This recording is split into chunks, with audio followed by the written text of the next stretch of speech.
كميك أنيهم زخبركم تعزبتي أبنا يلومي مدب عالبو نزاتا قريبنا يزلنا أرستي زمت 15 قنبوت تخبير زوعل حملاي وفري ويدما معلت مقراب زملكاتي كون ازي حملاي وفري زوي كازي معلت مقراب زي مس كوفيد 19 اتا اساسيرناون كنتنتنو كنفتنينا ابزار استزيز زاتيلنا كم تلمود كلتا اغايش عديمنا علنا اتو ستيفانوس بين بمينستري مريت ماينا كبابن أمخاري سنهي وتاوي بزحنت كمون أتو فتصم حاجوس أو هادي مدب حملاي وفريو يغني لنا زخبركم عدما تاجايش حراي 15 قنبوت عمتاوي أبز هاجر كم هاجراوي معلتي مقراب ويكا معلتي حملاي وفري تباهيلا تتكاسيا بخميئة تبقيسا حتسراب بالكا أتو ستيفانوس كتتواصلنا بزعبازيا الرأي مجمرتان زعدل زي زحكونا نمسجن كم زفلت هاتي قربنا إنسان قدامنا هاجرنا سنكي ناي مستجابر ناي تكسباتهم سنك بحري حيال محسيت وريدهم صنيهو كم صبح نازلنا جميرو خانه من قصنا زبني إرترا نزي نابنمور نملاس بزح فلستات مفلاس بمحزاء سعرتات كايت صنيحو بزح وفرتات ون نعمنت هبكلت ابشحن شعته 19 عامه مرات ون وفر المعات تباغاغيسو دارغا بعصرت مايقعتات هاجرنا سفيح زغونه وفري ناي مزلاين مقرابن تخايد نيرو ببوانو بهزب يخون بوفراتات ون بخرمتاوي وفر تمهارو خفشن شعته 19 ون تحويسوا بزح سعرتات كايد صنيحو اموداتا انتايو ابكل تشحن شدشتن زي زكايد ناي مقراب وفري وصيت زياده وصيتاوي كخون ببوتا بقصري بعينت زلكع كوينو ستاي كخون كور بريزيدنت هاجري اتراتو شاس افوركي مريقو إلى 15 قنبوت عمتاوي معلت مقراب كوينا ختقصل بمنحي تواهيبو مسارتك حجي قصل هلا مالتي حج مع عسيز خون زلزي مع ساعة تمرت كلتشان شدشتان حراي صبو فصم نباها كمصيئه ابز اوانزي كيلاتات عقابه سنا اكبابي وي دما كيلاتات عقابه بحرياوي هبتي ن كورونا فيروس كم قلوب من رعاه يوستو اللو وزدما انتايو كورونا فيروس كمزي اب عالمنا نريو زلنا اب هيوت ود سبن اب قطبان اب كالع عودتاتن ازيو كبيد زغونه حاسيا كورد نعزبو لنا بتخالق مدايغن اب عقابه تفطرعاوي هابتي ابركوتا يغبر كم زلو يطعسوا منالبات مستي نطفتات ود سب اب مبراس اكبابي تأساسيرو كتقاس يخيل مو بزعبا زنتاي حبريتا خطبنا راي غنلي كم تبلكاي زي كورونا كم تفلطو ازيو عالمنا اسقي يوازو الحمام كون كله بعد حارسنا خا قال تربحت ترخيبه ماشي سمن يوم تربحت حجي قداماي اقبا تفطرون انسا زغدامنا مسلمنتا ام جاتهم تربحت خوينا متحريلنا حجي كم تنفلطي معباله كل مقسقاسني عالمنا صط يدلنا ماشي ስለዚህ ትብከላ ድባሃል ይኹን ትነውጽ ትጸቅጥ ድባሃል بعالمنا ازي نكي زله ስለዚህ ازي ስለዝነከ ነዚ ቀባ ተፈጥሮን እንሳ ዘገላምን እድል ክቦን ፈጥሩ ማለት ዝኾነ ተጻባይ ዝኾነ ንዓቶም ዝርግ ወጋ አይፈጠራን ማለት ስለዚህ በዚህ መሰረት እንሳ ዘገዳም ክስሱን ጀምረም ጽቡቅ አጋጣሚ ኻ ኣብ ስፕሪንግ ወይ ካብ ጸደይ መጽይቲ ኮሮና እንሳ ዘገዳም ጽቡቅ አጋጣሚ ማለት ይሄጂ እንሳ ዘገዳም ኣብ ጸደይ ድሳግሞሉ ዝወልደሉ ዝራባሓሉ እዋን ምክንያቱ ክረምት ክመጽ ሁሉ አቀደሚ ትድራባሓሉ ማለት እዩ አጽድያ አዋ ሄጂ ዝምጹ እንሳ ዘገዳም ከምድላይ am ከቀስም ዝራእና ኣብ ከተማታት ይሆንና ዝኾነ ቦታታት ሄጂ ካብቲ ብንቡር ቦታም እንዳወጹ ስለ ጸመወሎም ቦታ ስለ ዝባሓተሎም ቀሳቀስ ጀምሮም ተመሳሳሊ ኻ ተፈጥሮ ዓለምና ብገለ ተحريق حاجز او اوروباس ካብ 40 ጋር 45 ናይትሮጅን ጎዲሉ ይልካ መይታዊት ናይትሮጅን ጋር ከምንፈልጦ ናብቲ ከባቢያዊ አየር ቀዳማይ በካሊ ጋዝዩ ስለዚህ ዓለምና በዚህ ሆነ ነው ናይ ከተማት ናምታ አውሮፓ በዓል ሚላንሲ ክትሪኦ ዘይትፍል ነርካ ናይ ኣልፕስ ጎቦታት ክሪኦ ጀሚሮም ህንዲ በሎም በዓል ቻይና በሎም ከዓ ሰማይ ሪኤሞ ዘይፈልጡ ድሕሪ 30 ዓመት ከዋኽብቲ ሪኦም ሰማይ ሪኤ ማለት እዩ ጋሂሉ ማለት እቲ ብከላኒ ኣየር ስለዚ ብደማሚርና ክሪኦ ከለና እዚ ኮሮና ቫይረስ በትውጭ ወሎ ናይ ጥዕና ፀገም ገዲፍና ብዝናይ እንስሳ ዘገዳምን ተፈጥሮ ግን ኣዝዩ ዓለምና ሪኣቶ ዘይትፈልጥ ኣብዚ ዝሓለፈ 100 ዓመት ረብሓ ይርከበና ብዕቅባ ተፈጥሮ ማለት እዩ ስለዚ እዚ እንታይ ዘሃገረና ሕጂ ንገብሮ ምዕባለታት ንገብሮ ኩሉ ምዕባለ ፋብሪካ በሎ ናይ ትራንስፖርት ምስቲ ናይ ዕቅባ ተፈጥሮ ክዛመድ ምክንያቱ ምዕባለ ኩሉ ግዜ ቅፅል እዩ ደባ ይብልኒ እዩ ስለዚ ኣከባቢ ጎሲኻ ምትኸይድ ግን ጻዕብን ዝረኣና ስለዝኾና እዚ ኮሮናስ መበራበሪ እዩ ናይ ዕቅባ ተፈጥሮ ወይ ከዓ ተጣባቕ ተፈጥሮ ጽቡቕ ኣጋጣሚ ኮይኑ እዩ ተረኺቡ ዘሎ ማለት እዩ ምዛ ሕጂ ኣለካይ ትብል ኣሎ ስቲፋኖስ ናና ከብዛ ዝበላ ፍጹምሲ እቲ ምህዳእ ካብ ዝኾነ ናይ ምንቅስቓሳት ሰብ ኣብ መብዛሕትኡ ዓለም ብሰንኪ ናይዚ ኮሮና ቫይረስ ተሓይቡ ስለ ዘሎ ገገዝኡሲ እቲ ኩሉ ናይ ፋብሪካታት ትፋእ ኹን ብከላ ኹን ገለ ኹን ስለ ዝጎደለ ነዚ ናይ እንስሳ ዘገዳም ክተቕሶ ዝፀንሐ እውን ፅቡቕ ባይታ ፈጢሩ ማለት እዩ ሕጂ እንታይ ትታሽሙ ፅቡቕ እዩ ማለት ዘይኮነ እቲ ኮሮና ቫይረስ ኣዝዩ ዲቫስቴቲንግ ዓለም ኣናዊፅዋ ዘሎ ሕማም ስለ ዝኾነ እቲ ክፋት ናቱ ኣብ ቦትኡ ኮይኑ ግን ምጉዳል ናይ ብከላ እንተጌርናሲ ዋላ ንብር ህይወት ማለት እዩ ቁጠባዊ ምንቅስቓስ ኣብ ዝካየደሉ እዋን እውን እቲ ብከላ ምጉዳል እንተጌርናሲ ፅቡቕ ህይወት ክህሉ ከም ዝኽእል ፅቡቕ ኣከባቢ ክህሉ ከም ዝኽእል ዝእንፍት ስለ ዝኾነ እዚስ ከም ዌክ ኣፕ ኮል ወይ ከዓ መነቓቕሒ እውን ክኾነና ክእል እዩ ማለት እዩ እቶም ዝኣዝረባ ማለት እዋ ሓራይ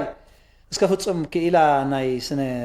ናይ እንስሳ ዘገዳም እንዲኻ መቸ ከም ሞያ ኣብ ብዙሓት ከተማታት ናይ ዓለምና ብሰንኪ እዚ ሰባት ኣብ ቤቶም ምሕያቦም ኣብ ከተማ ዝንቀሳቐስ ሰብ የለን ተን ከተማታት ድማ ከምዚ ናይ መናፍስቲ ከተማታት እየን ኮይነን ዘለዋ ዳርጋ ዝበዝሓ ከተማታት ናይ ዓለም በዚ መሰረት ድማ ኣዝዩ ኣገራሚ ብዝኾነ መንገዲ እንስሳ ዘገዳም ኣናብስ ብፅርግያ በዚ መካይን ደው ኢለን ከለዋ ብማእከል ፅርግያ ኣናብስ ከይተረፉ ሓራምስ ከይተረፉ ካልኦት እንስሳ ዘገዳማት ከይተረፉ ኣብ በዓል ከተማታት ለንደን ኣብ በዓል ጆሃንስበርግ ናይ ደቡብ ኣፍሪካ ኣብ ናይ ስፔን ከተማታት ኣብ ኮታስ ኣብ ዝተፈላለየ ክፋላት ናይ ዓለም ድሮን ንከተማታት ክመፁ ጀሚሮም ኣለዉ እሞ ብኸመይ ምክንያት እዮም ዝመፁ ዘለዉ እስኪ ሕራይ ሰብ የለን ግን እቲ ከተማታት ኣሎ እቲ ህንፃታት ኣሎ እቲ መካይን ኣሎ እቲ ካልእ ኩሉ ነገራት ኣሎ ብኸመይ መንገዲ እዮም ዝመፁ እዞም እንስሳታት እዚኣቶም እንስሳ ዘገዳም ተፈጥሮ ብሕቲ ክነብር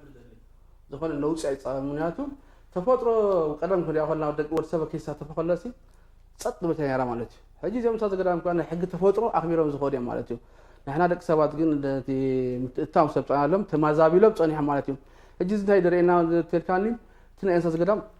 ናብቲ ንቡር ሂወቱ ክምለስ ጀሚሩ ማለት እዩ ድባሓተሉ ቦታ ረክብ ኣሎ ስለዚ ቦትኡ እንዳሸፈንኡ እንዳገፍሐ ይኸይድ ኣሎ ማለት እዩ ስለዚ እዚ ቃጣም ናብ ከተማ ኸይዱ ሕጂ ናብ ካልኡ እንደተረኣኮ እንስሳ ዘገዳም ዘይተረአ ቦታ እውን ኣስፋሕፊሕሎ ማለት እዩ እዚ እንታይ ፅቡቕ ኣጋጣሚ ማለት እዩ እቲ እንስሳ ዘገዳም ክሕዛኣሉ ከም ዘለዎ ብሒቱ ክነብር ከም ዘለዎ ይምህረና ኣሎ ማለት እዩ በዚ ኣጋጣሚ ስለዚ እዚ እንታይ ፈጥሮ ተልካኒ ትብከላልዕል ኩሉ ጎዲሉሉ ኣሎ ናይ ደቂ ሰባት ምንቅስቓስ ናይ ትራንስፖርት ምንቅስቓስ መብዛሕትኦም እንስሳ ዘገዳም ዝቕተሉ ሕጂ ብመኪና እዩ ሕጂ ሓደ መኪና ተሓሪማቶ እንስሳ ዘገዳም ፅባሕ ንጎሆ ኣይቅልቀልን እዩ ወረዲ ማህበሪዮም ካብ ተመክሮም እዚኣ መኪና ኣላቶ ተሃርመና እያ ዝብሉ ሕጂ ግን ኩሉ ሰብ ፀጥ ኢሎም ኣሎ ማለት እዩ ስለዚ ተፃባእ የብሎምን ናይ ኣከባቢ ነውፂ የለን ብከላ የለን እዚ ድወለዶ እዩ እቲ ናታቶም ምምፃእ ማለት እዩ ኣነ ግን ምሳኣ ተተሓይዛ ግን ባታ ኣንፃር ወገን ከዓ እንስሳ ዘገዳም ከዓ ጠንቂ ናይ ሕማም ደቂ ሰባት ወላ ናይ ኮቪድ ምናልባት ተለኾን ናይ ኮቪድ እውን ቀንዲ ጠንቂ ወላ ናይ ኢቦላ በሎ ወላ ናይ በርድ ፍሉ በሎ ኩሎም ዞም ኤችኣይቪ በሎ ብእንስሳ ዘገዳም ድመፀ ጠንቂ እንዲዩ ዝኾን ዘሎ እንታይ እዩ እቲ ድወለዶ ነዚ ደቂ ሰባት ንተፈጥሮ ካሃሲቦም ዝጀመሩ ሳዕቤናቱ ድመፀ ማለት እዩ ሰባት ንኣብነት ኢቦላ ንበሎ ኣብ ሰንትራል ማእከላይ ኣፍሪቃ ከም ክፈፀም ከሎ ሰባት ነቲ ቦታ ክብሎ ቀጥቂጦሞ ጓህ ኣቢሎም እቲ ቦትኦም ሰበሉ እዞም ቺምፓንዚ በሎም እዞም መንካዕ ናብ ደቂ ሰባት ክቐርቡ ጀሚሮም ማለት እዩ መግቢ ደልዮም ኣብኣ ከለዉ እቲ ሕማም ከዓ ምስኣ መፅያ ማለት እዩ ኣብ ካልእ ግን ትዝኸፍ ናይ ደቂ ሰባት ምትእታው ኣብ ደቂ እንስሳ ዘገዳም ወይ ከነ ዚ ዓለማዊ ለበዳ ኣምፅዎ ዘሎ እንታይ እዩ ደቂ ሰባት ነቲ ቦታ ምስ ቆጥቆጥዎ ምስ ሰበጥዎ እተን እንስሳ ዘገዳም ናብቲ ዘይፈልጦ ቦታ ኸዱ ናብቲ ዘይፈልጦ ምስ ናይ ካልእ እንስሳ ዘገዳም እራኸቡ ማለት እዮም ካልእ ዓይነት ምሳኻ እዚ ሕጂ ዘይነበረ ሕማም ይፈጥር ማለት እዩ እቲ ዘይነበረ ሕማም ከዓ ናብ ደቂ ሰባት እንቶ ብምትንኻፍ ከም በዓል ናይ ረቢስ በሎ እንቶ ሃዲና ኣምሃድን እንቶ ሒዝና ክንሸጦም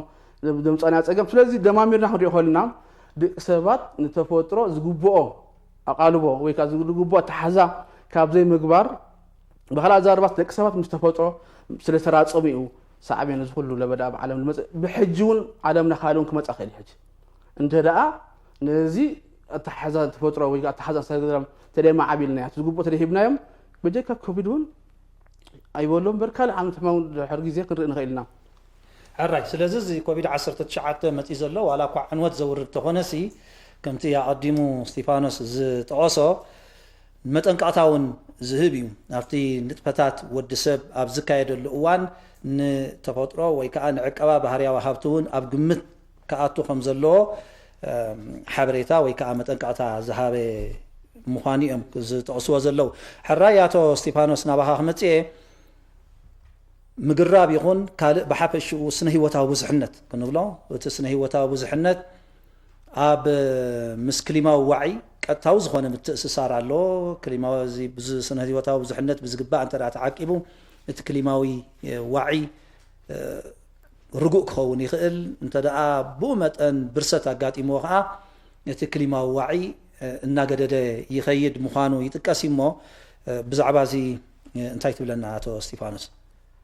واحجيتي سنه هيوتاو بزحنت كبهال كله وي هيوتاو بزحنت كبهال كله قفح زبل امر زحزي مالتي كلهم فطرتات اتكلتي يكون انسساتات ولا خافتم زناش وعيني زي راي دققتي ناي بكتيريا هون ناي فيروس هون كالئ هون جمير كاس قاعدتهم زعاويو اتكلتي اقراب انسا زقدام انساتات ناي بحري زحوقف ስለዝኾነ ኣዝዩ ስፍሕ ዝበለ ኣርእስቲ እዩ ኣብ ካልእ እዋን እውን ኣስፊሕና ክንዘራረበሉ ንኽእል ኢና ግን እቲ ናይ ኣግራብ እንስሳ ዘገዳም ብፍላይ ኣካል ናይዚ ህይወታዊ ብዙሕነት እዮም ናታቶም ምስሳን ከኣኒ እቲ ኣገዳሲ ባህሪ ምስ ደቂ ሰባት ተሳንዩ ንክኸይድ ዝሕግዝ ማለት እዩ ሕጂ እንታይ እዩ እቲ أبركتو ناي هيوتاوي بزحنات ويون أقرب إنسان زقدام فلاك أقرب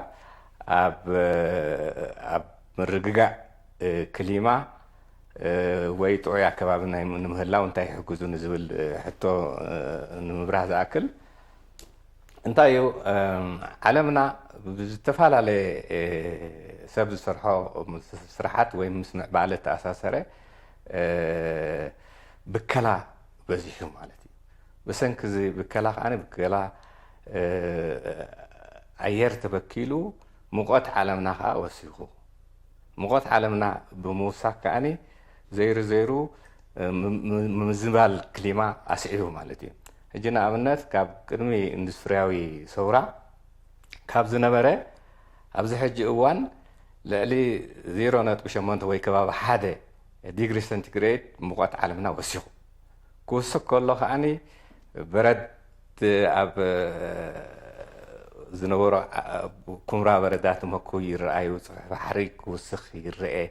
اب كالي كمان هذا مثلا خاني دركي تدقاقام دركي يرأي اب قلا خاني علق اخدتيلو معات عنوات كسعب يرأي سلازو كله بفلاي كما ولات هاجرا زغورو زلوا ناي ايكونومي منقسقاس وي اندستريتات معبال تفو بكلا كم كربون دي اوكسايدز اوف نيتروجين زبحالو زيام يمتم جرين هاوس غاز تباهيلو مريتنا كم شيفان كستاي كوينو موقت زوس خلازلو سلازي نزي كغدل كخلالو حجي ابزي اذن زي ما حولا هاجرات كلين انا وسيكا مالتي بزح نبكلو تاشمو يلن جن أبتن معولات هاجرات ويا أبتن أزين باندستري ستايز هنا هاجرات بكلو بكلا سنكو جن إحنا أدرعنا هون مالتي ስለዚ ነዚ ንሳተን ነቲ ብከለአን ወይ ከዓ ዝገብርኦ ብከላ ከጉድላ ከም ዘለወን ክቅየዳ ዝተፈላለየ ውዕላት ተገይርዩ ናይ ክሊማዊ ለውጢ ክንብል ንኽእል ኢና ማለት ናይ ፓሪስ ኣግሪመንት ዝጥቀስ ኣብ 2015 ንስታይ ዝኾነ ኤርትራውን ኣባል ስለ ዝኾነት ምዕቡላት ሃገራት ከጉድላ ከም ዘለወን ተደጋጋሚ ስታይ ይኸውን ምክንያቱ ንሕና ብፍላይ ከዓ ዘና ብምዕባል ዝርከባ ወይ ከዓ ኣብ ትሑት ደረጃ ምዕባል ዝርከባ ሃገራት ተጎዳእቲ ስለ ዝኾና ስለዚ ንሕና ሓደ ንክንፃወሮ ነቲ ታሽሙ ኣዳፕት ክንገብሮ እቲ ናይ ክሊማዊ ምልእዋጥ ደገፍ ክገብራ ክኽእል ኣለዎ ንሰን ዝበከልኦ ሲ ንሕና ኣደራዕ ታሽሙ ንኸውን ስለ ዘለና ንሕና ከዓኒ ኣግራብ ተኺልና ኣከባቢና ክስታይ ገይርና ነቲ ንሰን ዝብክልኦ ከነግድሎ መታን ንሳተን ደገፍ ክገብራ ከም ዘለወን ብተደጋጋሚ ዝጥቀጠሉ እዩ ኣብቲ ዋዕላታት ዝካየድ ማለት እዩ ሕጂ ከመይ ገይሩ እዩ ኣግራብ ወይ ምግራብ ወይ ምሕዛእ ነዚ ናይ ክሊማዊ ለውጢ ከጉድል ዝኽእል እንታይ እዩ ተርኡ ንዝብል ሕቶ ግን እንታይ እዩ ኩሉ ግዜ እቲ ናይ ተኽሊ ኣብቲ ናይ ተኽሊ እንተመፂና ሲ መስርሕ ናይ ፅማረ ብርሃን ፎቶሲንቴሲስ ንብሎ መግቦም ካርቦን ዳይኦክሳይድ ካብ ከባቢና ስሒቦም እዮም መግቢ ዝሰርሑ ማለት እዩ ስለዚ በዚ መሰረት እቲ ናይ ካርቦን ዳይኦክሳይድ መጠን ኣብ ኣትሞስፌር ዘሎ ሲኩዌስተር ወይ ከዓ ይመፅዎ ማለት እዩ በዚ ከዓ እቲ ማይክሮ ክላይሜት ወይ ከባቢና ክረጋጋእ ይኽእል ሕጂ እቲ ተራ ናይ ኣግራብ ነዚ ጠመተይ ማለት እዩ እቲ ትርኦም ሕራይ ፅቡቅ እሞ ተራ ኣግራብን ምግራብን ዳግመ ምግራብን ከምዚ ኣቶ ስቴፋኖስ ፍስጠቆ ዝፀንሐ ክሳብ ክንደዚ ኣገዳስነት ካብ ሃለዎ ብከምኡ መንገዲ ኢኹም እዚ 15 ጉንቦት ዓመታዊ ከም ዝበዓል ትገብርዎ ዘለኹም ስለዚ ኣብ ናይ ሎሚ ዓመት 15 ጉንቦት እንታይ መደባት ኢኹም ሒዝኩም ዘለኹም ብሓፈሹ ብሕፅር ዝበለ እቲ 15 ግንቦት ከም ዝፈልጦ ዓመታዊ መፀኸ ገምጋም ናይቲ ወፍርን መደብ ተወፃሉ ዓመት ነይሩ 15 ግንቦት በዚ ዝበልናዮ ግን ናይ ኮቪድ 19 እዚ ክግበር ኣይከኣለ ማለት እዩ እቲ ስራሕ ግን ከምዚ መንግስቲ ዝበለቱ ልምዓታዊ ንጥፈታት ብብዙ ይካየድ ኣሎ ማለት እዩ ስለዚ እንታይ ክግበር ንዝብል እቲ ሩቲን ስራሕ ክስራሕ እዩ ምናልባት ክስራሕ ከሎ ግን በቲ ምስሪ ጥዕና ዘውፅእ ዘሎ መምርሕን መንግስቲ ዝህቦ ዘሎ ንዑ ብዘይጋራጮ መገዲ እተን ስራሕተን ሩቲናዊ ስራሕት ክካየዳ ማለት እዩ ሕጂ እቲ ክግበር ዘሎ እቲ ናይ ሓለዋን ሕዛት ምስሳን እቲ ናይ ምግራብ እቲ ናይ መደበራት ፈልሲ ሕጂ ይቕፅል ኣሎ ማለት እዩ በብዞቡ ብዝርዝር ክጥቀስ ይኽእል እዩ ንኣብነት ከም ኣብነት ኣብ ዞባ ማእከል ልዕሊ 1 ሚልዮን ዞባ ደቡብ ልዕሊ 1 ሚልዮን ዞባ ዓንሰባ ስታት 1 ሚልዮን ጋሽ ባርካ ፍርቂ ሚልዮን ዝኾን ፈልስታት በብዞቡ ተዳልዩሎ ማለት እዩ እንተኾነ እዚ ሕማም ኣብ ቀረባ ግዜ ይበነን ይኸውን ኣይበነነን ግን በቲ ዝበልኮ መምርሒ ብዘይጋራጮ መገዲ እቲ ንጥፈታት ናይ ተሓልፍ ናይ መወፍሪ ክግበር እዩ ማለት እዩ እታ ሓንቲ ዘይተገብረታ እያ እዛ ኣብዚኣ ኮፍ ኢልና ኩሎም ላዕለዎት መንግስቲ ናይ ሓለፍቲ ግንባር ሓለፍቲ ሰራዊት መራሕቲ ሃይማኖት ህዝቢ ኮይና ብሓንሳብ ንክሳሳ ዘይተገብረ እምበር ንጥፈታት ስራሕ ኩላ ከም ቦታ ትቕፅላላ ማለት እዩ ስለዚ በብዞቡ መምርሒ እንዳተቐበሉ ነቲ መንግስቲ ዝህቦ መምርሒ ገይሩ እቲ ንጥፈታት ናይ ምግራብ ምዕቃብ ሓመድ ማይ ናይቲ ጎስጓሳትን ሓለዋ ምስራት ህዛኣትን ነቲ መምርሒ ብዘይጋራጮ መገዲ ክካየድ እዩ ማለት እዩ ሕጂ ብመገዲ መን እቲ ውዳቤታት ገይርኩሞ ዘለኹም ብመገዲ መን ይካየድ ትምህርቲ ምሕደራት ዞባታት እንደን እቲ ቴክኒካል ምክሪ ግን ካብቲ ሚኒስትሪ ሕርሻን በዓል ስልጣን ዘሎ ትእዛዝ ይካየድ ማለት እዩ ተግበርቲ ግን ህዝብን ኣማሕደርትን እዮም ማለት እዩ ሕራይ ኣቶ ስቴፋኖስ 2006 እዩ ተበጊሱ እዚ ሓምላይ ወፍሪ ዳኣ 2006 ዝብገዝ ዘሎ እምበር ኤርትራ ካብ ፅባሕ ናፅነታት ሒዛ ነዚ ናይ ዳግመ ምግራብ ስራሓት ክትነጥፈሉ ከም ዝፀንሐት ኣብ መእተዊ እውን ጠቂስካዮ ኢኻ ስለዚ ካብ 2006 ዓመተ ምህረታት ሒዙ ክሳብ ሕጂ ተሰላሲሉ ዘሎ ንጥፈት ብሓፈሽኡ ዘተባብዕ ድዩ ከምቲ ጠቀስካዮ ማለት እዩ ካብ ፅባሕ ናፅነት ጀሚሩ እዚ ናይ ወፍሪ ናይ ምግራብ ክካየድ ፀኒሑ ማለት እዩ ንሱ ከዓ ብክልተ መገዲ እዩ ዝካየድ ሓደ ብምግራብን ዳግመ ምግራብን ስራሕቲ እቲ ሓደ ካብ ምሕዛእ እዩ ማለት እዩ ሕጂ ብሓፈሻ ክትሪኦ ከለካ ልዕሊ 120 ሚልዮን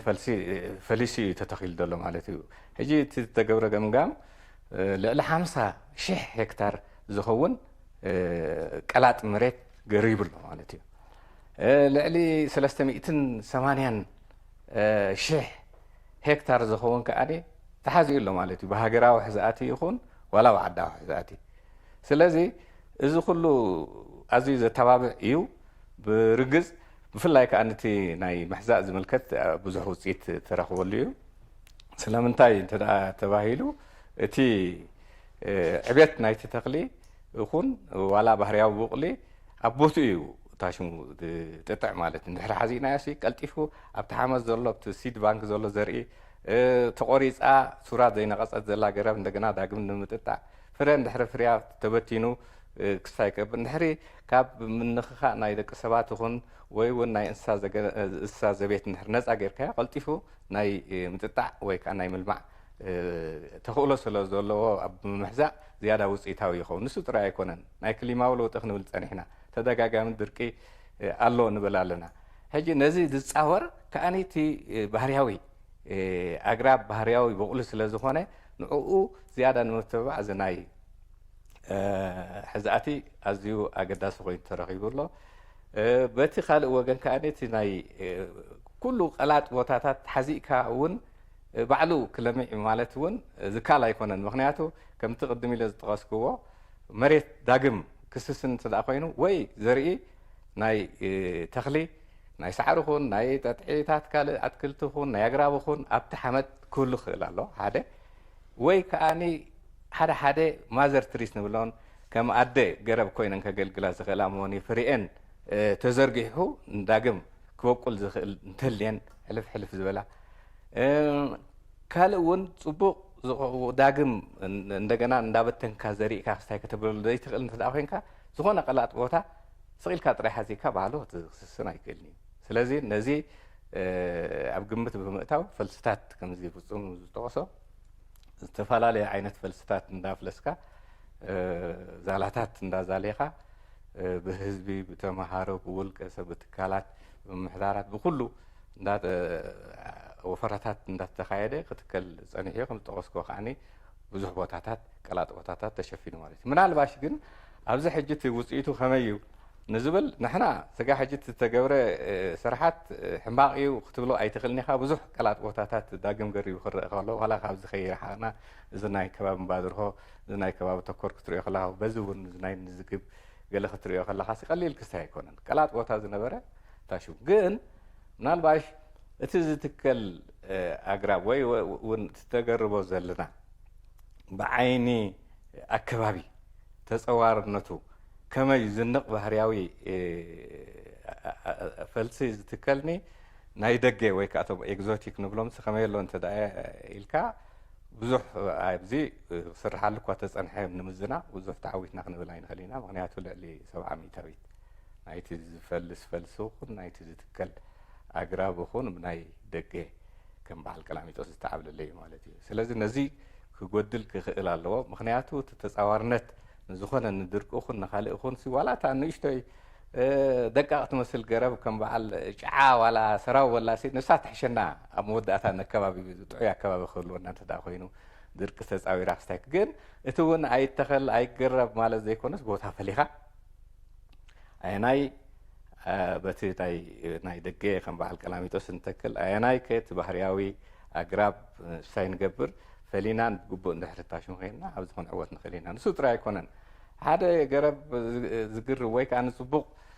ለሚዑ ወይ ከዓ ፀዲቑ ክትብል ትኽእል እንታይ እዩ እንተደኣ ኢልካ ሓደ ካብታ ምድላው ናይ መሬት እያ ማለት እዩ ፅቡቕ ዛላታት ተዛልዩ ማይ እንድሕሪ ኣብታ ክረምቲ ፅቡቕ ማይ ዕቂርና ነታ ተኽሊ ዓመት ሙሉእ ክስታይ ከብላ ክእል ሓደ ካልኣይ ከምዛ ዝጠቐስክዋ ናይ ምምራፅ ተኽሊ ወይ ከዓ ምምራፅ ፈልሲ ማለት እዩ ኣየናይ ፈልሲ ኣበየናይ እንተተተኽለ ዝያዳ ይዕውትና ዝብል ታሽሙ እታ ሳልሰይቲ ከዓኒ እታ ድሕሪ ምትካል ዝግበር ክንክን ፖስት ፕላንቲንግ ኬር ንብለን ካብ ሓለዋ ጀሚርካ ኩሉ ታሽሙ ክግበረሉ ዝግባእ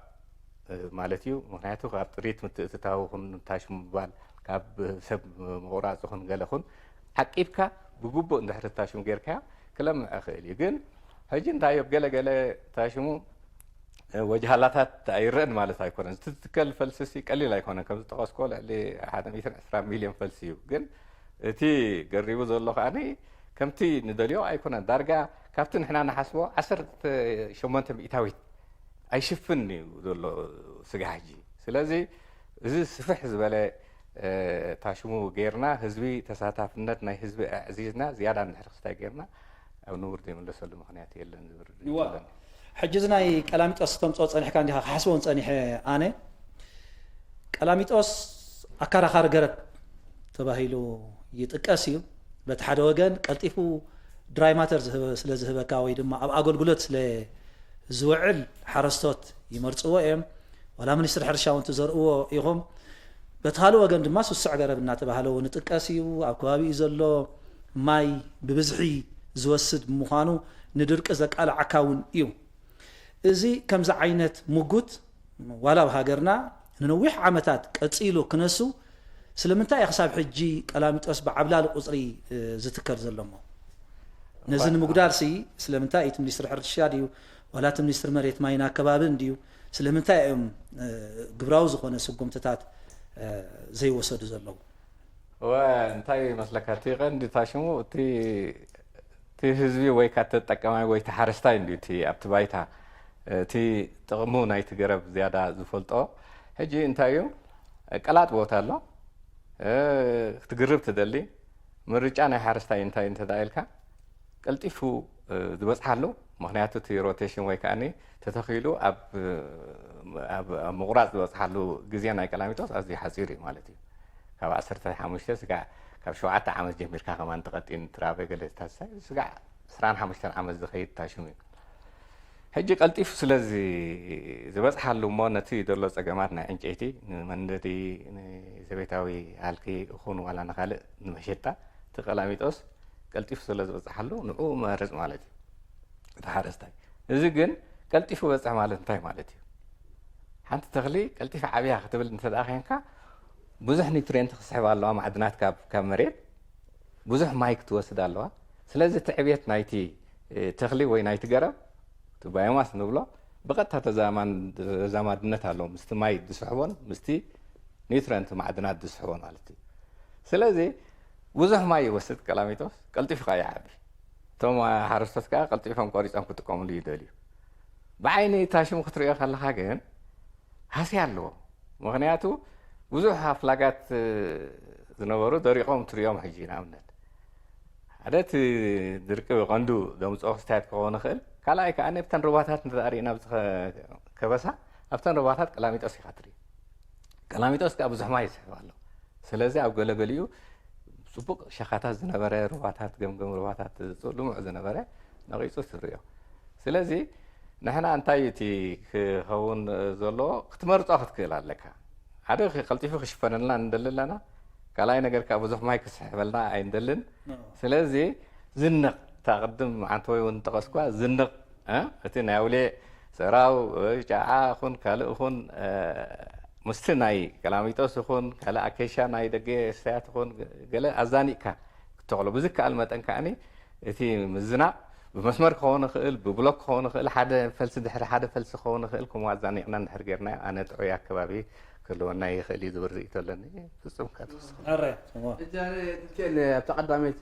ናብ ኣሰጊርና እምበር ኣብቲ ቀዳመይቲ ከመይ ትኸዱ ኣለኹም ትብል ዘረባ ቅርብ ንእሽተይ ክወስኽ ኣላ ብዝርዝር ኣቢልዋ እንድዩ ግጂ እንታይ ስለካ እዚ 15 ጉንበት ወፍሪ እዩ ወፍሪ ከዓ ዘይንቡር ኣካይዳ ምኻድ ማለት እዩ ካብቲ ዝፀንሐ ፀንኻ ሕጂ ኣብኡ ኣነ እቲ ወፍሪ ብዙሕ እንዲዱ ሓቁፍ ዝራብ ኣለዎ ምዕቃብ ሓመድ ማይ ኣለዎ ድሓን መወገሉ ሕዛእት ኣለዎ ግሪን ክላባት ኣለዎ ገለ ሕጂ በብናቱ ዕወታት ኣለዎ ድኽመታት ኣለዎ ኣብቲ ናይ ምግራብ ገና ከምቲ ድለ ከይድና ኣይብልኒ ንምንታይ ከይድና ኣይብልኒ ማለት እዚ ትዝግባእ ፈልሲ ትዝግባእ ተኺልና ኣይብልኒ ምክንያቱ እታ ፕሬዚደንት ኣብ ማእዛን ቃል ዳሃባብታ ወፍሪ ትሕሪእኻ እንታይ ትብል ምግራብ ንወለንታ ጥራሕ ኣይትገደፈስ ብግዴታ ክትኣተሎ ኢሉ ሕጂ ኣይገበርና እዚኣ ብለይ ምግባርና እቲ ፈልሲ ካብ 4 ሚልዮን ክሓልፍና ሕጂ ኪኑ ክንከይድ ኣለና እየሳብ ሕዛእቲ ከም ዝበለስቲ ፅቡቅ ከይዱ ውፅኢት ተረኺብዎ ሕዛእትን ፅቡቅ ኣይከድና ከምቲ ዝብል ኣይከድናን ንምንታይ ፀብፃብና 20 ሚእቲና ሓዚና ዘለና ደለለና ማልና ሕጂ ሙሉእ ሃገር ኤርትራ ላዕሊ 30 ሃገራዊ ሕዛእት ክኾን ድኽእል ቦታ ተደልየ ኣሎ ሕጂ ዘዋታት እዚኣ ሕጂ ኣብኡ ሓደ ዘይግደብሲ ከምቲ ዝግባእ ኣይስራሕናን ኣለና ስለዚ እዚ መባራበሪ ግዜ ኮይኑ ማለት እዩ እቲ ክንሓዞ ድግባእና ተሓዛ ፅቡቅ እምበር ሕዛእቲ ካብቲ ክንሓዞ ድግባእና ኣብ ኤርትራ 20 ሚእታዊትና ሓዚና ዘለና ስለዚ ተለለለ በብዙ ብለው ነው ሓናስ ዝኾነ ካል ማዓት ነብሎ እምበር በብዙ ተለሊ ኣይ ሓዛና ስለዚ ኣተን ስለዚ ንሕንታይ ይኽብል በዝጋጣሚ ኩሎም ዝምልከቶም ብላይ ኣማሕለርትን ህዝብን ዝምግራብ በታ ተባይላ ዝላሲ ካብቱን ላዕርስክን ከይድ ክእላልና በዝጋጣሚ ዝብል ሕጂ ብንጹርታ እየን ክገብራ ዘለዎም መምሕዳራትን ህዝብን ምሳኹም ተዋሂዶም ብኸመይ ክነጥፉ ኣለዎም ኣብታ ናይ ክቡር ሚኒስተር ኣረፋይን ታሕቲ ጠቂስካያ مجرب عود كون تخينه بدرجة عاد خنحزول لنا بتقول تا وفرت بقى كل زبالة الله حاجة تأخذ بردالو بالكاني نفسك في عادي نفسك بيت مرتنا يبقى على مدبر بس قبل الله سلازي نتقلات مريتها خا أواش قالوا ده حجز ده يتخل كات تكملت مسألة لك سلازي ده حد قبل تعد بركة عفليسات تكل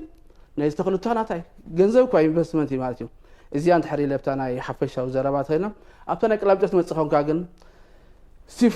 طبق يرجع لجواي بزح جن أغني إن شاء الله نمرم تحت بلدلوا أخوينا سمعنا أنا من يعتزي جي حفش عم ميدان دي نهزمين أنا مهردلنا مرمر حرشة برهان زبهال نيرو بزح مرمر غير هدي كلام تس وداي تباهلو ذلك حد جيزه هو تباهلو أنا عند كلام تسيو وداي زبهال دل حج كتفلا لي لك أبجوب بكو حد بقول زي مرقاي من يعتبت جنزبي بتأكل بحلو الكلام يسافر زبهات كم زول يستيف عزقتي أو روحات بتعرق كلام تس أطفأيو سلازي كل قلب جس على مات جيجيتي عزي حاجي ولا بساينسو ترجاجيتي ماتي هجي أيناي هذا خمس ولا قلتي فوق قرزة جنزبي زي قلتي في ربنا أبيناي بوتخي أبكو حد حلو قليل الكاس ليناي ما يكون دال كمو أبروباتها تبع عزقتي ودي سعر على مجلس أدخل مني أحمد حجي أسعر على مجلس تفلس برفلسي يلان مالتي سلازي نابتك أي حد بزوي على مجلس رمنا خيلو سلاز سميت عينت هوني عينت على مجلس الله أيناي تلود إلا خلنا للخن كلالنا يخبل كذا هذا أجل حناتي نعطي سي متص عينت كلام تسينا نتكل زلنا مالك هذا الأسيان قبل الحج جي أبريا تشمو عينت كلام تسات بزح رمز تقصى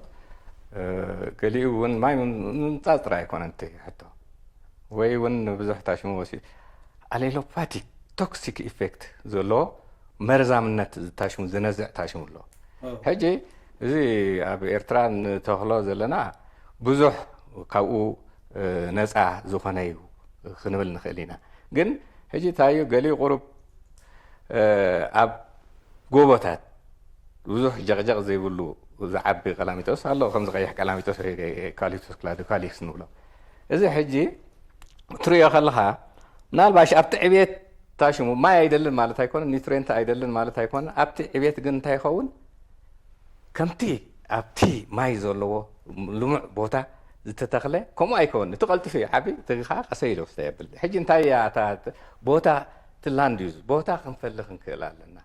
أبتي ما يزولو رواتات مجرادين كخون زخيل كالي قطوا استاذ كبنا زخيل كاو وصيلنا أبتي جوبو قلات زخونه بوتا انت تخلنا نسو ترايد يكون خاني أزاني غنا حجون كدغما أزاني غنا مستبهرياو أقرب مخنياتو حمام كتصور هل درق كتصور هل كل تصابوتات كتصور زخيل سلازخونه مسكالوت ندا أزان قنا كنكيد يوتي مدب تتحيزولو بوخانه قصلي مالتي مستم وقلاويان أقرب وقوله ما بزخونه كلام تسمع وقوله زي أيكون كندي غير متعامد كبابي ويرزلنا في هاجر كابزاتو حرايمو أتو ستيفانوس بين أتو صمحاغوس جزينا أخيل الله نسلزي ذهابكمنا مبرهي أزينا إنا نمسجنكم يعنيلنا ز خبركم تعذبتنا نلومي أداينا يزنبرنا تحستو أبزي زازيمنا لنا سلام